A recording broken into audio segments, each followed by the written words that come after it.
ಪ್ರಿಯ ವೀಕ್ಷಕರೇ ನಮಸ್ಕಾರ. ಇದು 7 days voice YouTube news channel Davanagere. ನಮ್ಮ ಚಾನಲ್ ಸಬ್ಸ್ಕ್ರೈಬ್ ಮಾಡಿ ಮತ್ತು ಬೆಲ್ ಬಟನ್ ಪ್ರೆಸ್ ಮಾಡಿ ನಮ್ಮನ್ನು ಪ್ರೋತ್ಸಾಹಿಸಿ.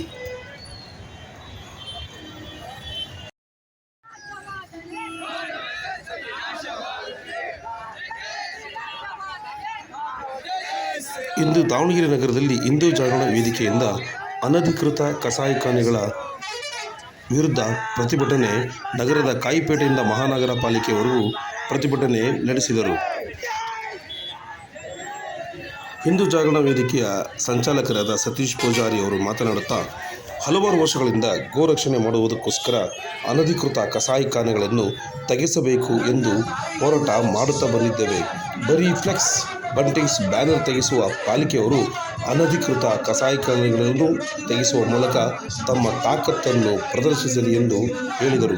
ಪ್ರತಿಭಟನಾ ಮೆರವಣಿಗೆ ಪಾಲಿಕೆಯ ಮುಂದೆ ಆಯುಕ್ತರಿಗೆ ಮನವಿ ಸಲ್ಲಿಸಲಾಯಿತು. ಹಿಂದೂ ಜಾಗರಣ ವೇದಿಕೆಯ ಸಂಚಾಲಕರಾದ ಸತೀಶ್ ಪೂಜಾರಿ, ಶಿವಕುಮಾರ್ ರಾಜನಹಳ್ಳಿ, ಶಿವಾಜಿರಾವ್ ಜಾಧವ್, ಅನಿಲ್ ಕತ್ತಿ, ಪ್ರಶಾಂತ್ ಡಿವಿ, ನವೀನ್, ಸಂತೋಷ್ ಕುಮಾರ್ ಮುಂತಾದ ಹಲವಾರು ಹಿಂದೂ ಜಾಗರಣ ವೇದಿಕೆಯ ಹೋರಾಟಗಾರರು ಭಾಗವಹಿಸಿದರು. ಈ ದೇಶದ ಪ್ರಥಮ ಸ್ವಾತಂತ್ರ್ಯ ಸಂಗ್ರಾಮ ಆಯಿತು. ಅನೇಕರು ಹೇಳಿದ್ರು ಅದು ಸಿಪಾಯಿ ದಂಗೆ ಅಂತೇಳಿ, ಎಡಚರು ಹೇಳಿದ್ರು, ಬ್ರಿಟಿಷರ ಗುಲಾಮರು ಹೇಳಿದ್ರು. ಆದ್ರೆ ಈ ದೇಶದ ರಾಷ್ಟ್ರಭಕ್ತರು ಹೇಳಿದ್ರು ಅದು ಸಿಪಾಯಿ ದಂಗೆ ಅಲ್ಲ, ಮೊದಲ ಸ್ವಾತಂತ್ರ್ಯ ಸಂಗ್ರಾಮ ಅಂತೇಳಿ. ಆ ಮೊದಲ ಸ್ವಾತಂತ್ರ್ಯ ಸಂಗ್ರಾಮಕ್ಕೆ ಕಾರಣ ಏನು ಕೇಳಿದ್ರೆ, ಮದ್ದು ಗುಂಡಿಗೆ ತುಪಾಕಿಯ ಮುಂದೆ ದನದ ಕೊಪ್ಪನ್ನ ಸವರ್ತಾ ಇದ್ರು ಬ್ರಿಟಿಷರು. ಹಿಂದೂಗಳನ್ನ ಧರ್ಮಾಂಧತೆ ಮಾಡ್ತಾ ಇದ್ರು. ಈ ದೇಶ ಉಳಿಬೇಕಾದ್ರೆ ಧರ್ಮ ಉಳಿಲೇಬೇಕು ಅಂತ ಹೇಳಿ 1857ರಲ್ಲಿ ಸೂರ್ಯನೇ ಮುಳುಗದ ಸಾಮ್ರಾಜ್ಯ ಅಂತ ಏನ್ ಹೇಳ್ತಿದ್ರು ಬ್ರಿಟಿಷರು, ಅವರ ವಿರುದ್ಧವಾಗಿ ನಿಂತು ಅವರನ್ನ ಇಲ್ಲಿಂದ ಈ ದೇಶವನ್ನ ಬಿಟ್ಟು ಓಡಿಸುವ ತನಕ 90 ವರ್ಷ ಸುದೀರ್ಘ ಹೋರಾಟ ಮಾಡಿರುವ ಇತಿಹಾಸ ಯಾರಿಗಾದ್ರೂ ಇತ್ತು ಅಂತ ಆದ್ರೆ ಅದು ನನ್ನ ಹಿಂದೂ ಸಮಾಜಕ್ಕೆ, ಅದು ನನ್ನ ಹಿಂದೂ ಸಮಾಜಕ್ಕೆ.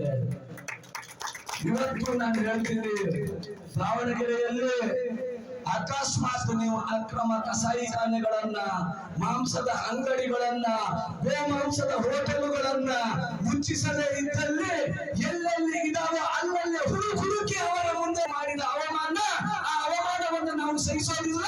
ಹಾಗಾಗಿ ನಮ್ಮ ಮುಂದಿನ ಹೋರಾಟ ಎಲ್ಲಿ ಕೇಳಿದ್ರೆ ಆ ಭಾಷಾ ನಗರದ ಅಕ್ರಮ ಕಸಾಯಿಖಾನೆ, ಮಾಂಸದ ಅಂಗಡಿಯ ಮುಂದೆ. ನಮ್ಮ ಹೋರಾಟ ಎಲ್ಲಿ ಕೇಳಿದ್ರೆ ಆ ವೆಂಕಟಪೋಲಿ ಕಾಲೋನಿ ಎದುರುಗಡೆ ಇರ್ತಕ್ಕಂಥ ಅಕ್ರಮ ಮಾಂಸದ ಅಂಗಡಿಯ ಮುಂದೆ. ನಮ್ಮ ಹೋರಾಟ ಎಲ್ಲಿ ಕೇಳಿದ್ರೆ ಆ ದನದ ಮಾಂಸದ ಹೋಟೆಲ್ ಅನ್ನ ಪುಡಿ ಮಾಡುವ ತನಕ. ನಮಗಿದೇನು ಹೊಸದಲ್ಲ. 500 ವರ್ಷಗಳ ಕಾಲ ಕೆಟ್ಟ ಕಟ್ಟಡವನ್ನ ಮುಂದೆ ಇಟ್ಟುಕೊಂಡು ಪ್ರತಿಭಟನೆಯನ್ನ ಮಾಡಿದ್ವಿ. ನಿಮಗೆ ನಗರದಿಂದ ಅನ್ನೋದಕ್ಕೆ ನಾನು ಹೆಮ್ಮೆ ಪಡ್ತೀನಿ. ಮನುಷ್ಯ ಹುಟ್ಟುತ್ತಾನೆ, ಮನುಷ್ಯ ಸಾಯ್ತಾನೆ, ಮನುಷ್ಯ ಬದುಕ್ತಾನೆ. ಆದ್ರೆ ಅವನ ಬದುಕಿಗೆ ಒಂದು ಅರ್ಥ ಬೇಕು ಅಂತಾದ್ರೆ ನಮ್ಮ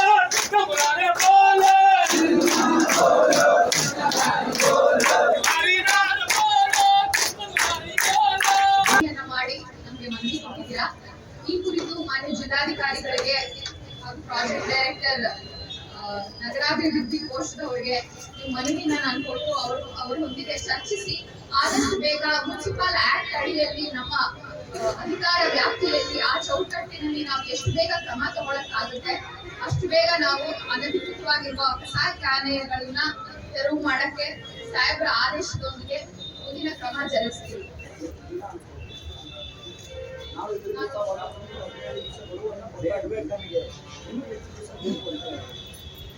ನಾನು ಆ ಪತ್ರಿಕೆಯಲ್ಲೇ ಕೊಟ್ಟಿದ್ದೀನಿ. ನಮ್ಮ ಆಗ್ರಹ ಮತ್ತು ನಮ್ಮ ದಿನಾಂಕವನ್ನ ಸರಿಸುಮಾರು 15 ಬಾರಿ ನಿಮ್ಮ ಜಿಲ್ಲಾಧಿಕಾರಿಗೂ, ನಿಮ್ಮ ರಕ್ಷಣಾಧಿಕಾರಿಗೂ, ಆಯುಕ್ತರಿಗೂ ಮನವಿಯನ್ನ ಕೊಟ್ಟಿದ್ದೇವೆ.